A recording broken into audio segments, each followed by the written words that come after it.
ఎన్నిసార్లు బిర్యానీలు తిన్నా సండే మాత్రం నాన్ వెజ్ తీసుకొని తినాల్సిందే కదా. హోటల్కి వెళ్తాం, లేదంటే ఇంటికి పార్సిల్ తీసుకొచ్చుకొని తింటాము. నాకెందుకు వెజిటబుల్ పులావ్ చేసుకోవాలనిపించింది. ఇంక నా వరకే అనమాట, గిద్ద చేసుకున్నాను. చక్కగా ఉల్లిపాయలు పొడవుగా కట్ చేసేసుకొని ఒక ఉల్లిపాయ వేసేసుకున్నాను. అలాగే ఇంకా అల్లం వెల్లుల్లి పేస్ట్ వేసుకొని పచ్చిమిరపకాయలు, క్యారెట్ ముక్కలు, బీన్స్, టమాటాలు చిన్న చిన్నవి అనమాట ఫుల్గా వేసేసుకున్నా.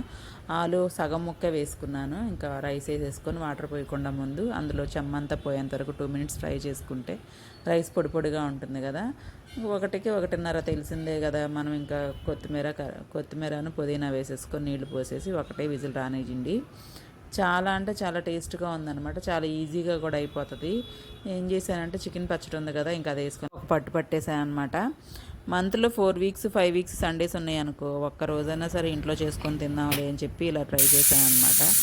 ఏంటో ఈ మధ్య ఇలాగే అనిపిస్తుంది, ఎందుకో మరి తెలీదు.